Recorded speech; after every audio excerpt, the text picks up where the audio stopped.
પણ શિવાલયમાં દર્શન કેમ કરવા એનો પણ એક પ્રકાર છે કે શિવાલયની અંદર કોઈ દિવસ હાથ પગ ધોયા વગર, સ્વચ્છ થયા વગર પ્રવેશ કરાતો નથી. બીજી વસ્તુ, સૌ પ્રથમ અનેક લોકો દોડીને શિવજી પાસે જતા રહે છે, નહીં, સૌ પ્રથમ નંદી આવે અને જેનું જીવન કલ્યાણમય બને, જેના જીવનમાં કલ્યાણ આવે, ત્યારબાદ એનામાં તમામ પ્રકારની શક્તિ પ્રગટ થાય અને એ છે મા પાર્વતી. જગ્યામાં આપણે ઊભા છે ને મંદિર બન્યું છે, ત્યાં એક મોટો અખાડો, સાધુ સંતો લગભગ 250 થી 300 લોકો આવ્યા હતા. રથ, ગાડીઓ, ઘોડા અને પરિભ્રમણ કરતાં કરતાં વેરાવળની બાજુમાં નીકળ્યા ત્યારે એ લોકોએ આ જગ્યા રહેવા માટેની પસંદ કરેલી.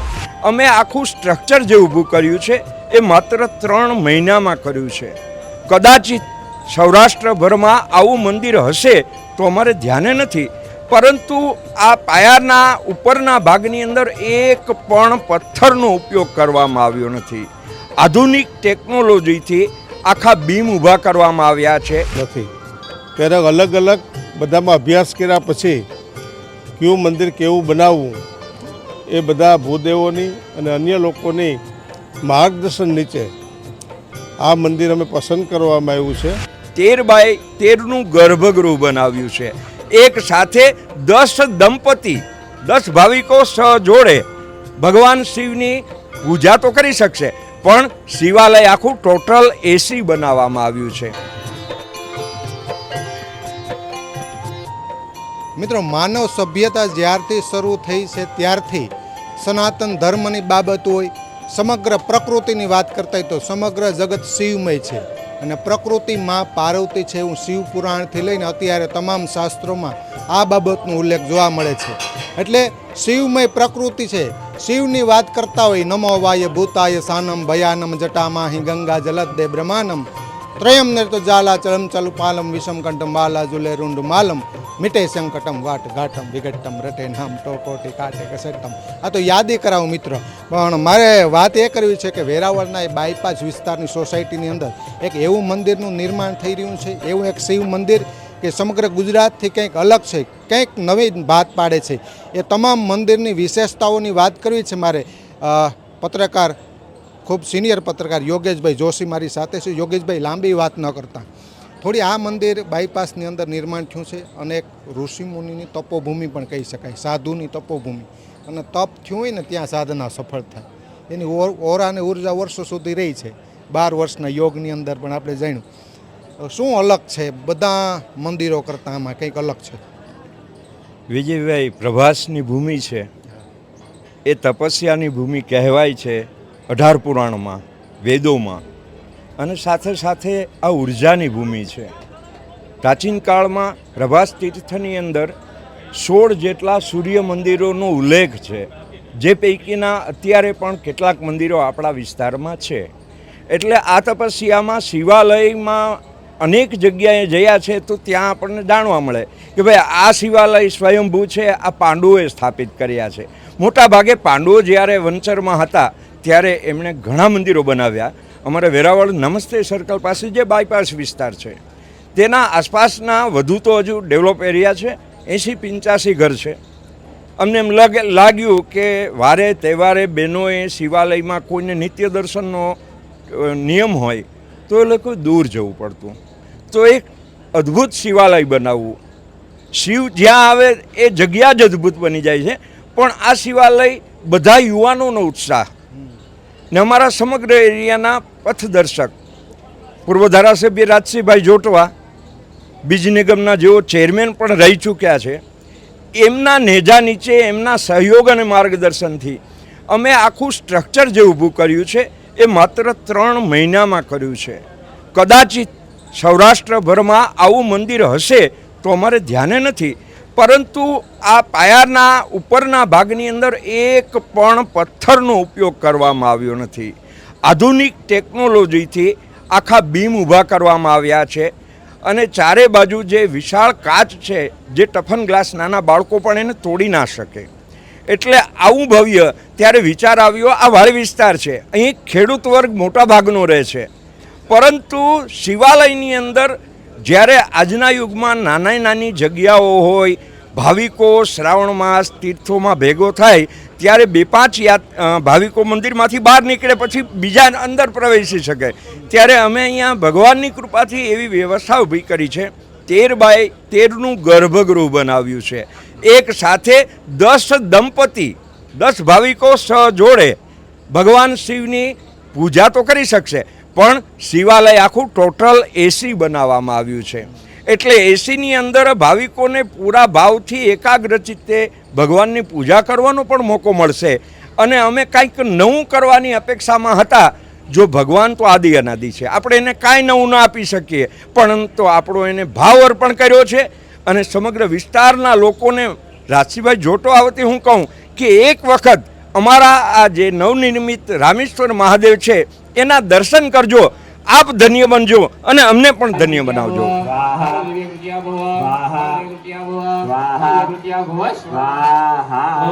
રામેશ્વર મહાદેવ. કે વેરાવળ શહેર ભૂતકાળમાં બહુ સીમિત હતું.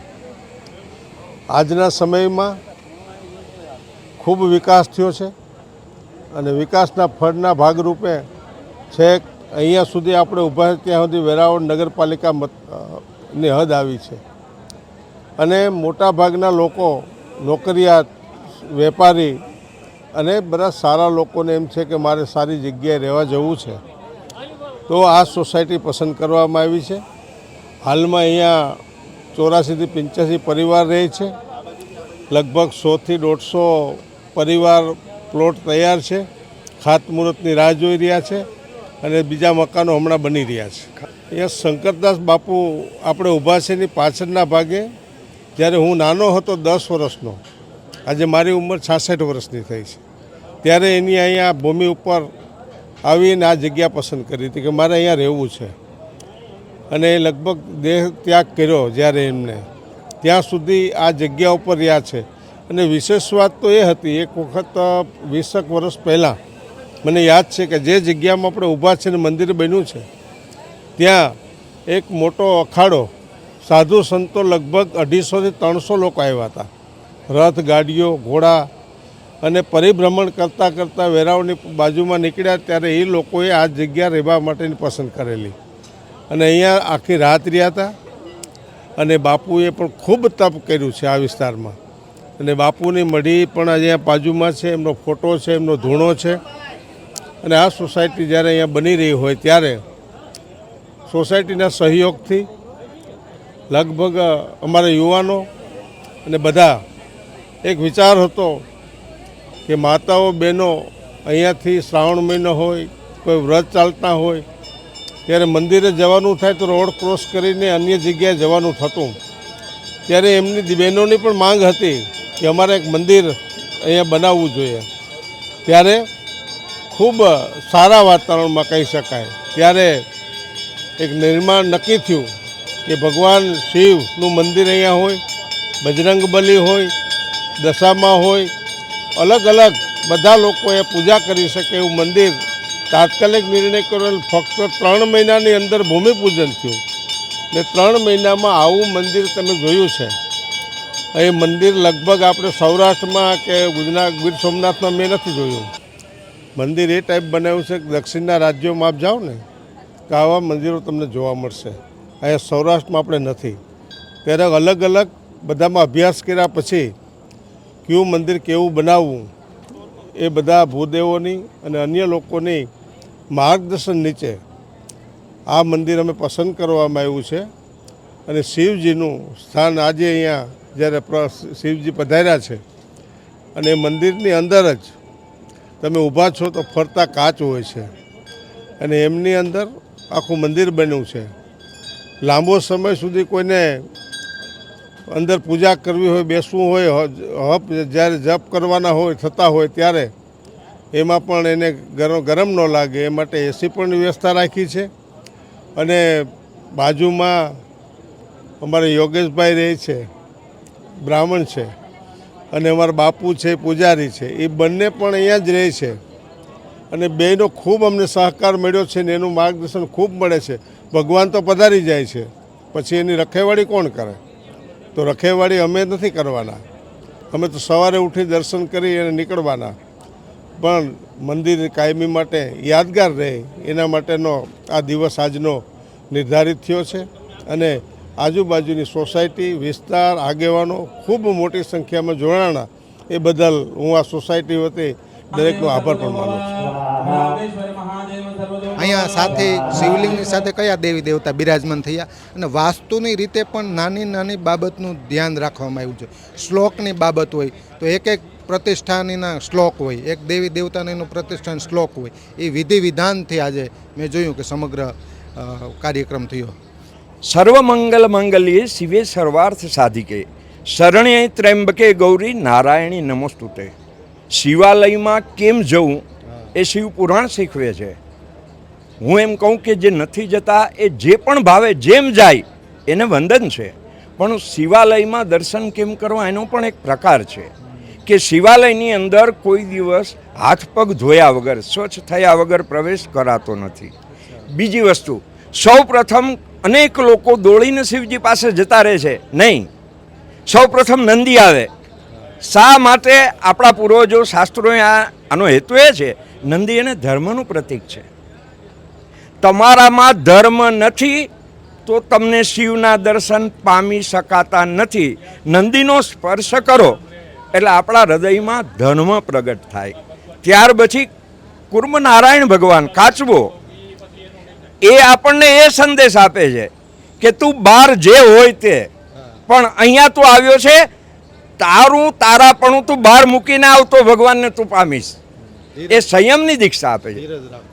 ત્યારબાદ આપણે ગણપતિને, શું કામ? ગણપતિને જ્ઞાનના અધિષ્ઠાતા શાસ્ત્રો કહે છે. તમારી પાસે ધર્મ આવ્યો, કાચબા પાસેથી સંયમ આવ્યો, ત્યારબાદ તમારે ગણપતિને વંદન, એના ચરણને સ્પર્શ કરો એટલે તમને જ્ઞાન મળે. શું મળે? કે તું ક્યાં આવ્યો છો, શા માટે આવ્યો છું અને તું કોણ છો. એ જ્ઞાન ગણપતિ દાદા આપે, કારણ કે જ્ઞાનના દેવતા છે.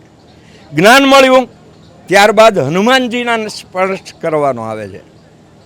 હનુમાનજી એ દીક્ષા આપે છે, મનોજવમ મારુતતુલ્ય વેગમ જીતેન્દ્રિયમ બુદ્ધિમતામ વરિષ્ઠમ વાતાત્મજમ વાનરથ્ય મુખ્યમ શ્રી રામદૂતમ શરણમ પ્રપદ્યે. હનુમાનજી એ કહે છે કે તારી પાસે જે સંપત્તિ પરમાત્માએ તને આપી છે, પણ એનો તું ત્યાગ કર. અત્યારે ત્યાગ કર, બહાર જઈને પાછા તારા જૂતા પહેરી લેજે, પણ મારે શરણે આવ્યો છો, હું તને વૈરાગ્ય આપું છું કે તું આટલું વિચાર કે હું શિવને શરણે આવ્યો છું, તું આ દુનિયામાં કાંઈ નથી, શૂન્ય છો. એ વૈરાગ્ય હનુમાનજી આપણને આપે. હનુમાનજીનો સ્પર્શ કરો ત્યારબાદ તમને કલ્યાણની પ્રાપ્તિ થાય. કલ્યાણ એટલે શિવ. શિવજીના દર્શન કરો.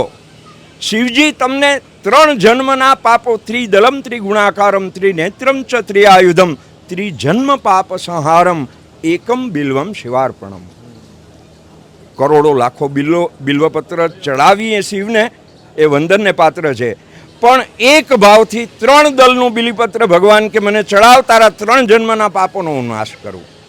અને જેનું જીવન કલ્યાણમય બને, જેના જીવનમાં કલ્યાણ આવે, ત્યારબાદ એનામાં તમામ પ્રકારની શક્તિ પ્રગટ થાય અને એ છે મા પાર્વતી. અને શિવનું તમને સાનિધ્ય મળે, શિવની તમને અનુભૂતિ થાય એટલે આદિ વ્યાધિ અને ઉપાધિ તમામમાંથી જીવ મુક્ત થાય. એ મા પાર્વતીના દર્શન કર્યા બાદ આપણને પ્રાપ્ત થાય છે.